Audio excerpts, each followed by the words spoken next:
فرمایا جاؤ مغرب کی نماز پڑھ کے اور عشاء پڑھ کے آ جانا، مجھے آج بخار ہے، میں چل نہیں سکتا، میں اس مسجد میں جو مسجد میری مالک کی اس میں پڑھوں گا۔ جب مالک کی مسجد کے قریب پہنچے تو فرمایا ابھی اذان ہونے والی تھی، چند منٹ باقی تھے مغرب کی اذان۔ فرمایا اچھا چل میں بھی تیرے ساتھ چلتا ہوں۔ آپ نے حساب اٹھا لیا اور اس طرح چلے۔ عمر مبارک 86 سال تھی اور اس طرح چلے جس طرح 18 سال کا جوان دوڑتا ہے۔ میں ان کی یہ کرامت ایک تو سناتا ہوں، باقی شاید ہی سنا سکوں۔ میں پیچھے دوڑتا رہا اور آپ چلتے رہے۔ راستے میں بے شمار سڑکیں تھی، گاڑیاں ادھر سے بھی آ رہی ہیں ادھر سے بھی آ رہی ہے، آپ نے گاڑی کو دیکھتے نہ ادھر دیکھتے نہ ادھر دیکھتے، کراس کرتے جا رہے، مجھے بھی ساتھ کراس کرتے جا رہے۔ وہ چلتے رہے اپنی چال میں اور میں دوڑتا رہا۔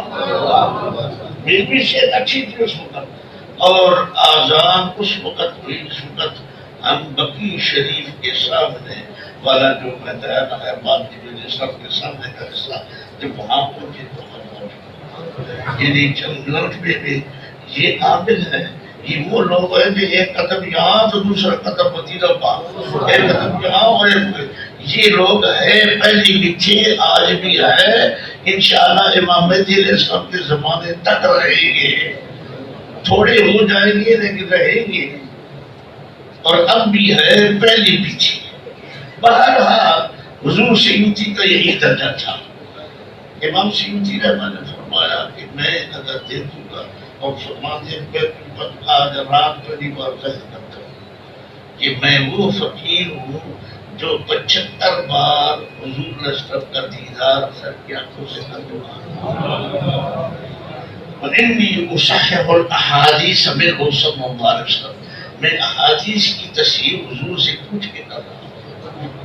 علماء کی نزدیک جو حدیث صحیح ہے وہ میرے نزدیک صحیح ہے، اس لیے کہ سرکار مدینہ نے مجھے بتایا کہ یہ حدیث یہ کلام میرا ہے۔ علماء کی نزدیک بعض حدیث صحیح ہے، میرے نزدیک منگڑت ہے، اس لیے کہ سید کائنات نے مجھے فرمایا کہ یہ میرا کلام نہیں ہے۔ بہرحال بھول نہ جاؤ، یہ مقام جس کو بھی نصیب ہوا اس سے پہلے سوائے سرکار شہنشاہ ممتاز سرکار روشن کا مقام آیا تھا، جس کو بھی اللہ پاک نے مقام عطا کیا، دنیا اس کے دل دماغ سے اللہ نے نکال کے پھینک، ایک ذرہ کے برابر دنیا سے اس کا تعلق، دنیا کا کوئی منصب کوئی درجہ علماء کے نزدیک، پیروں کے نزدیک، عوام کے نزدیک، خواص کے نزدیک، بادشاہوں کے نزدیک ایک ذرہ کے برابر اس کو شوق نہیں ہوتا۔ جس شخص کے دل میں ان مناسب کا شوق ہے وہ بلا شک و شبہ وہ جھوٹا ہے، اس مسئلے میں اس کو حضور کا دیدار نہیں نصیب۔ اور کثرت سے میں تو کئی بار سنا چکا ہوں یہ باتیں، جو کثرت سے حالت حال دیدار کرتا ہے اس کا بھی دل کو چاٹ ہو جاتا ہے۔ میں آپ کو سنا چکا ہوں کہ مرشد نے پوچھا، اور وہ کتاب ہی آپ پڑھ چکے ہیں، مرشد نے پوچھا بتا تیرے دل میں کس کی محبت ہے؟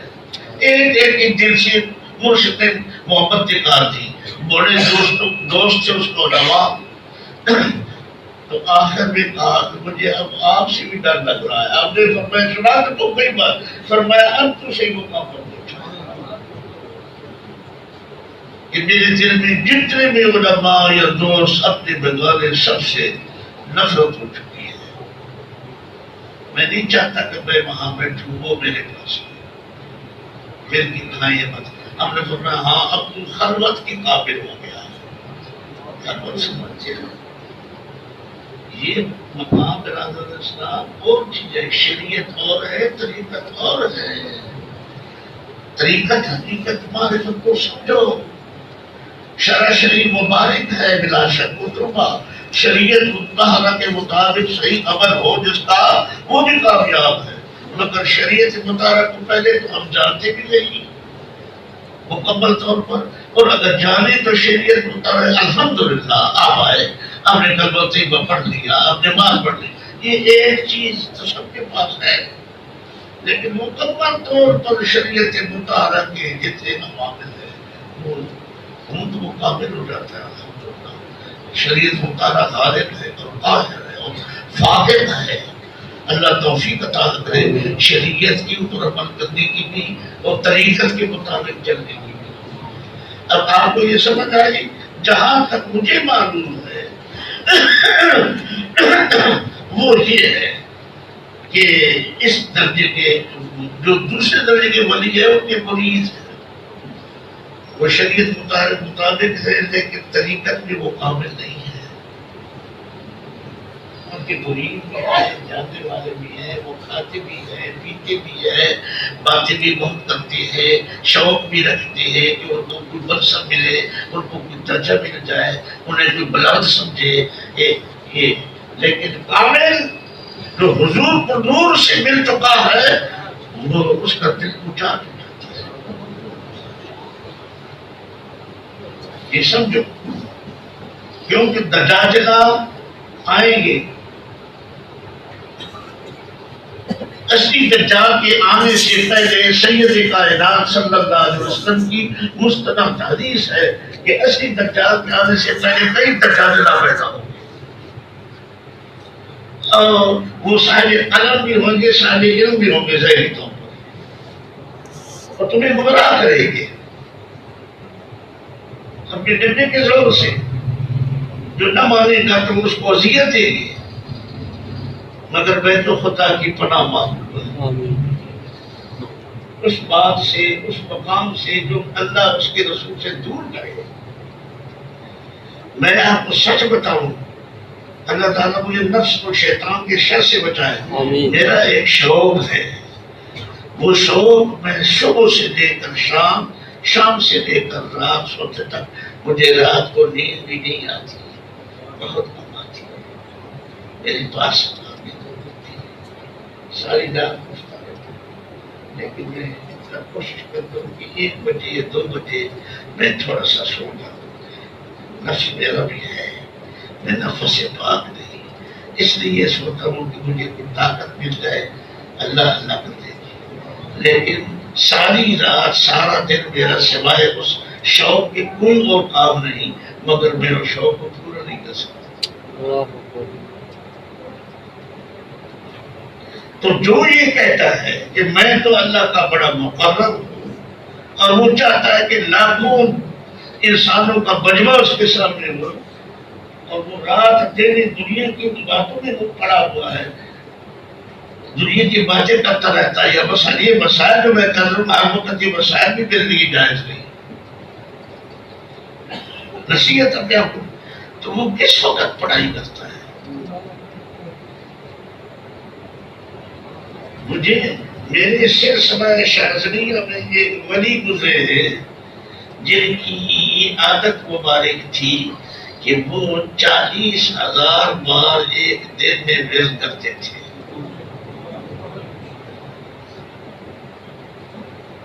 یعنی رات دن میں تھوڑا سا سوتے تھے، اور ان کے پاس کوئی ٹائم نہیں تھا۔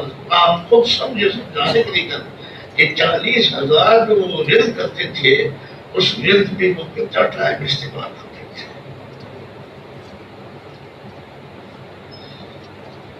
اب میں تو نہیں بتا سکتا آپ کو کہ میں کتنے گھنٹے نزدیک کیسے ہوتا ہے، یا وہ بھی میں بتا دوں، لیکن میں نہیں بتاتا، اتنا میں بتا کہ وہ 24 گھنٹے اپنے زبان اور دل کو اللہ اللہ اور درود شریف اور دیگر تسبیحات پہ ڈبو کے رہتے تھے، اور جب تک یہ مقام حاصل نہ ہو دل حرکت نہیں کرتا۔ اور میرا خیال ہے کہ میں دل کے اوپر آئی گا بات تو اب شروع کر دوں، جو میں چاہتا تھا وہ نہیں ہو سکا، میں شروع کر دوں۔ ایک قلب ہے اور ایک فؤاد ہے، یہ دونوں قرآن مجید میں موجود ہیں۔ کل یہ لوچڑا گوشت کا سدوگری شکل کا یہ دل ہے جس کو ٹھکر کہتی ہے، ٹھکر ہے دل، جس کا آپریشن ہوتا ہے۔ بے شمار اسٹینڈ کروا رہے ہیں، میں بھی کروا، آپریشن بھی ہوتا ہے یہاں بھی وہاں بھی، سارا کرتے ہیں، لیکن اس دل کے قریب آج تک کوئی ڈاکٹر نہیں پہنچا۔ یہ سن لو، اگر ڈاکٹر کا آنا اس کے ساتھ ٹکر لگائے تو اسی وقت بہت واقع ہو جائے۔ یہ جو لوچڑا ہے گوشت کا، یہ جو ٹکر ہے اس کو قلب کہتے ہیں، اوپر سے لے کر نیچے تک سارا اندر باہر سے یہ قلب ہے۔ لیکن جب جو قلب کے اندر جو معرفت عشق کا مرکز ہے اس کو فؤاد کہتے ہیں۔ اعوذ باللہ من الشیطان الرجیم، بسم اللہ الرحمن الرحیم۔ ما كذب الفؤاد ما رأى، ما كذب الفؤاد ما رأى۔ اللہ کریم فرماتے ہیں اس میں دو گروہ ہے، میں دونوں گروہ کا ذکر کروں گا۔ ظاہر دین عام علماء بڑے چھوٹے وہ کہتے ہیں کہ اس سے مراد حضور علیہ السلام نے جبریل امین کو دیکھا ہے، اللہ کو نہیں دیکھا۔ اور جو عارف ہیں اور محقق ہے عارفین باللہ تعالی، وہ فرماتے ہیں جبریل علیہ السلام کو بھی دیکھا ہے اور اللہ پاک کو بھی دیکھا ہے۔ تو اللہ پاک فرماتے ہیں ما کذب الفؤاد ما رأى،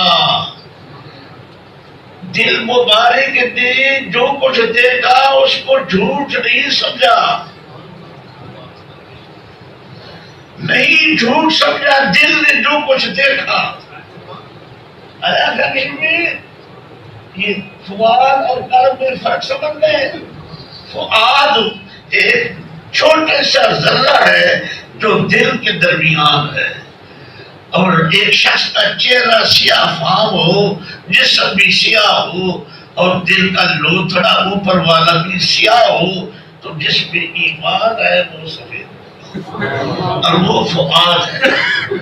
مصطفیٰ صلی اللہ علیہ وسلم نے فؤاد کی طاقت سے جو دل مبارک کے اندر دل ہے، اس دل مبارک سے اللہ کو دیکھا اور جبریل علیہ السلام کو 2 بار دیکھا۔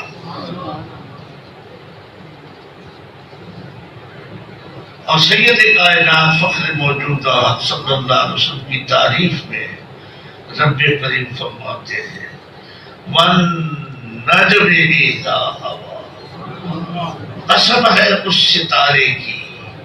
مفسرین اس پر بھی بہت بیان کر چکے ہیں، لیکن میں سارے مفسرین کے ساتھ نہیں ہوں۔ مفسرین میرا ماما منجا نہیں ہے، میرا ماما منجا محمد رسول اللہ ہے۔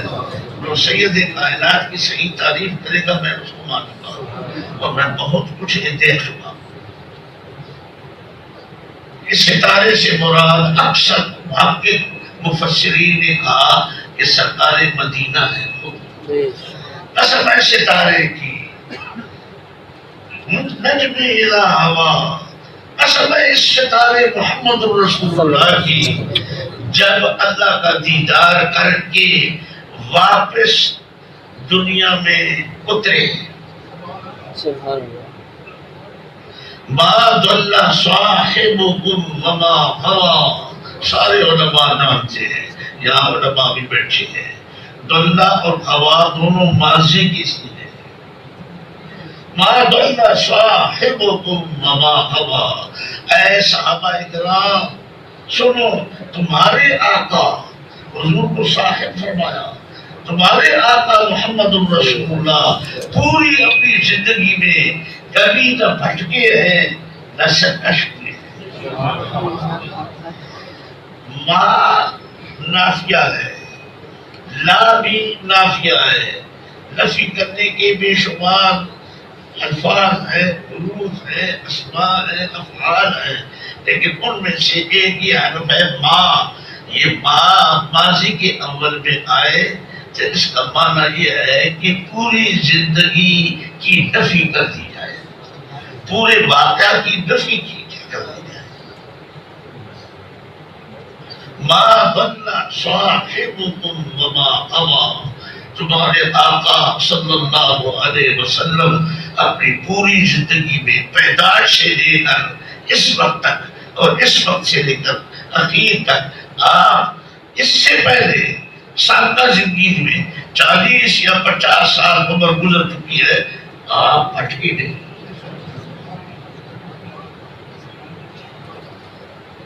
وَوَجَدَكَ ضَالًّا فَهَدَىٰ، اس کے بارے میں بھی تفاسیر ہے۔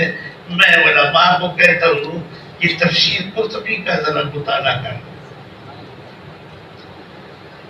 تفسیر قرطبی بڑی، میرے حضرت صاحب نے مجھے یہ نسخہ تحفۃ عطا کیا مدینہ سے، اور فرمایا ہذہ تفسیر محترم، یہ بڑی محترم تفسیر ہے، اس میں کئی وجوہات کا بیان کیے، سہر وجہ کے اندر حضور نور کی تعریف کی ہے۔ وَوَجَدَكَ ضَالًّا کا یہ ترجمہ تمہارے مولوی کر چکے ہیں کہ آپ کو گمراہ پایا اسی طرح دکھایا۔ نعوذ باللہ۔ وَوَجَدَكَ ضَالًّا فَهَدَىٰ، ہم نے آپ کو اپنی محبت عشق کے اندر ڈوبا ہوا دیکھا اور اپنے دربار تک بلایا۔ وَوَجَدَكَ ضَالًّا، آپ کو اپنے نسب طیب طاہر میں منفرد پایا، آپ اپنی خصوصیات میں اور اپنی صفات میں جدا ہیں ساری دنیا سے اور تنہا ہیں۔ وَوَجَدَكَ ضَالًّا، ضَالًا کا معنی یہ، ضَالًا کا معنی گمراہی نہیں ہے۔ جس وقت یوسف علیہ السلام کا قصہ تو بہت بڑا ہے نا، بہت طویل ہے اور بڑا جن قریب ہے۔ جس وقت سیدنا یعقوب علیہ السلام نے اہل مصر کو جمع کیا اور کہا کہ سنو، تم مجھے کہتے تھے ایسی ایسی باتیں، تو میں تمہیں خوشخبری سناؤں کہ مجھے اپنے بیٹے یوسف کی ملاقات کی خوشبو آ رہی ہے۔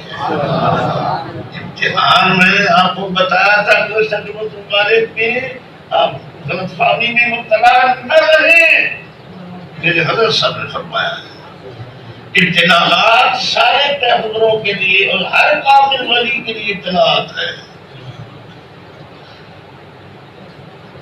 اور یوسف علیہ السلام اور یعقوب علیہ السلام کی ابتلاءات ہے۔